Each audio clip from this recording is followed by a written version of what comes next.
Hartlike goeiemôre van my kant af weer eens. 'n Voorreg om so saam met u te wees en mag die Here ook vir ons ryklik saam seën.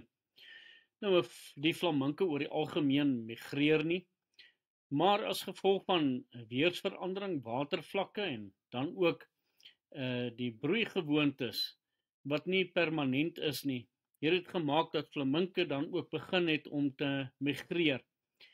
En wanneer die mere begin vries in die winter, dan beweeg hulle na warmer plekke toe. Ook wanneer watervlakke te hoog word en styg te veel, dan beweeg hulle ook meer na vlakker water en gebiede waar die water vlakker is.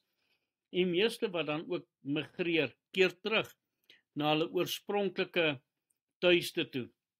Alhoewel daar sommige is wat dan nie terugkeer nie, dan sluit hulle by nuwe kolonies aan en hulle keer dan nie terug na die ou plek waar hulle dan ook gewoond was nie.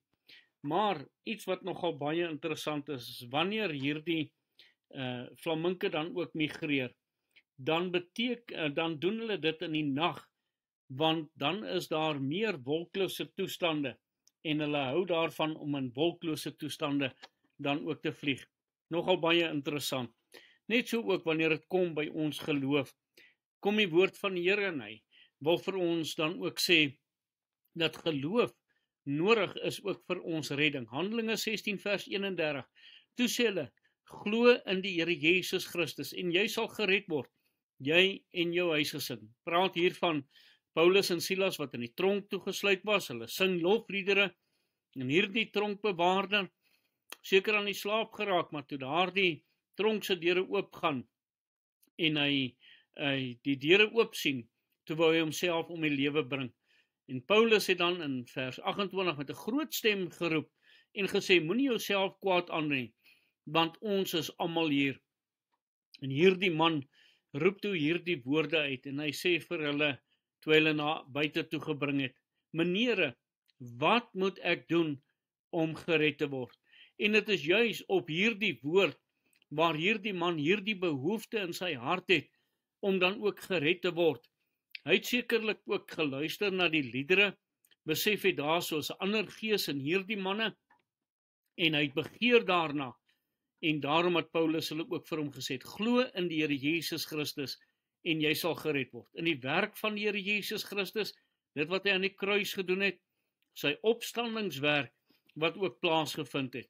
Daarom het Romeine 10 vers 9 tot 11 ook vir ons sê, as jy met jou mond die Here Jesus bely en met jou hart glo dat God hom uit die dode opgewek het, sal jy gered word. Dus hierdie gedagte dat God die Here Jesus Christus uit die dood opgewek het, dat die Here Jesus Christus bestaan en dat hy die verlosser van hierdie wêreld is, ook jou persoonlike verlosser wil wees. As jy dit met jou hele hart glo en dat God hom uit die dood uit opgewek het, kan dit lei tot 'n mens se redding. Romeine 10 vers 10 wat sê, want met die hart glo ons tot die geregtigheid en met die mond bely ons tot redding. Dit is wanneer daardie oorgawe gemaak word en die Here daardie siel uit genade kom red, hom kom skoon was en hom regverdig kon verklaar en daardie mond bely, kom daardie oortuiging baie keer in die harte, maar die Here het my siel nou uit genade gered. Want die skrif sê, elkeen wat in hom glo, sal nie beskaamd word nie. Want wanneer ek in hierdie verlossingswerk van Here Jesus Christus glo, dan kan ek my geloof daarin plaas. En geloof is nie net dit te sê nie, maar dit is ook 'n handeling om te glo. En daarom nodig dat ons ook moet glo in die Here Jesus Christus, in sy werk wat hy gedoen het, maar ook dan my vertroue volkome in hom stel, dat hy my siel uit genade sal red. Handelinge 15 vers 7. En toe daar 'n groot woordewisseling plaasgevind het, het Petrus opgestaan en vir hulle gesê, broeders, julle weet dat God lank gelede onder ons verkies het, dat die heidene deur my mond die woord van die evangelie sal hoor en gelowig word. Hierdie woord, die woord van God, bring geloof in die hart en dit werk daardie geloof dan ook tot redding. Liewe toehoorder, kan ek vir u vra, het jy die getuienis dat u werklik glo dat die Here Jesus Christus uit die dood uit opgestaan het, God hom opgewek het, dat die Here Jesus Christus u verlosser en u saligmaker is nie. So nie, stel die geloof in hom en vertrou hom ook vir u redding. Bely u sonde en God sal u kom red. Mag die Here genade skenk, kom ons bid saam. Hemelse Vader, dankie dat u kosbare siele wil red. Dankie vir die geloof wat u in ons harte kom werk.